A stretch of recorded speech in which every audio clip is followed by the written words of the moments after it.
بہت نیچے اتر کے مثال دوں کیونکہ میرا شعبہ ہے. آج معاذ اللہ جو گلی کا بھنگی اور چوکیدار ہے نا اس کی تنخواہ امام سے زیادہ ہے. اورنگی ٹاؤن میں کسی کو چلنا ہو تو میرے ساتھ چلیں, یہاں شاہ صاحب بھی موجود ہیں, ہم خود مل کر آئے. 7,000 روپے اس وقت امام کی تنخواہ موجود ہے, 7,000 روپے, 7,000, جس میں وہ جمعہ بھی پڑھا رہا ہے. آپ مجھے بتائیں یہ علماء کا ہم نے حال کیا کہ قیامت کے دن حضور کی بارگاہ میں جواب نہیں دینا پڑے گا؟ میرا آقا نے علماء کے لیے کیا فرمایا کہ سمندر کی مچھلیاں بھی علماء کے لیے مغفرت کی دعا کرتی ہیں. فرمایا جس نے متقی عالم کے پیچھے نماز پڑھی اس نے میرے پیچھے نماز پڑھی. حضور نے فرمایا جیسے میری فضیلت امت پر ہے ایسے عالم کی فضیلت دیگر لوگوں پر ہے. رسول اللہ نے فرمایا جس نے عالم سے ہاتھ ملایا اس نے مجھ مصطفیٰ سے ہاتھ ملایا. جس نے عالم کے چہرے کو دیکھا اللہ رب العالمین اسے عبادت کا اجر دیتا ہے. آپ بتاؤ آج چوکیدار ہوگا یا ڈرائیور ہو جائے, آپ کا ایک گارڈ ہو جائے, کوئی بھی بندہ ہو, 25 سے 30,000 روپے اس کی تنخواہ موجود ہے. علماء کرام آپ کو لاکھوں کی تعداد میں ملیں گے, پورے پاکستان کی بات کر رہا ہوں, 10,000 روپے سے کم ان کی سیلری. کیا ہم نے معاشرے کے اندر علماء کرام کا حل کیا؟ لیکن یاد رکھیں انہیں اللہ نے غنا کی دولت دی ہے, انہیں اللہ رب العالمین نے برکت دی ہے.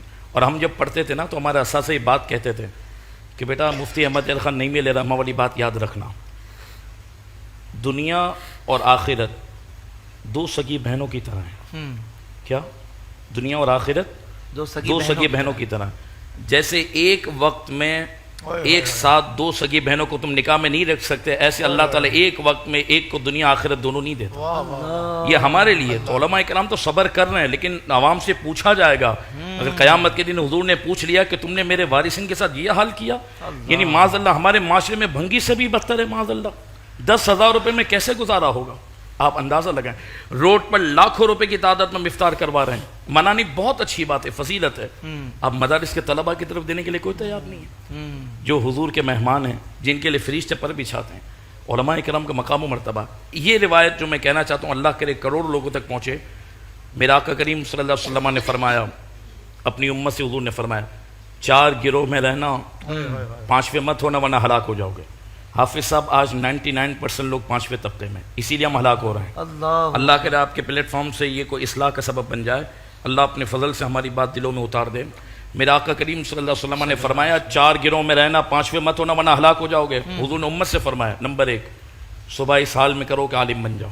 عالم بن جاؤ. نہیں بن سکتے باقاعدہ طالب علم بن جاؤ.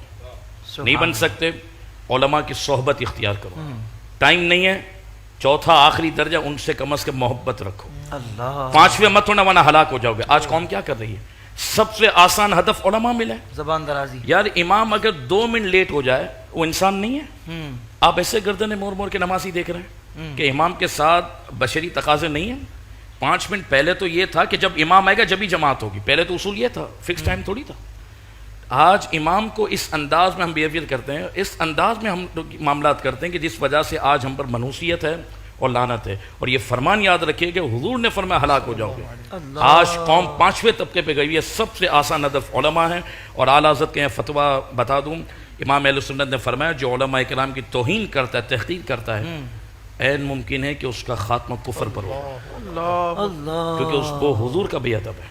اللہ اکبر. 5ویں گروہ میں مت ہونا. اللہ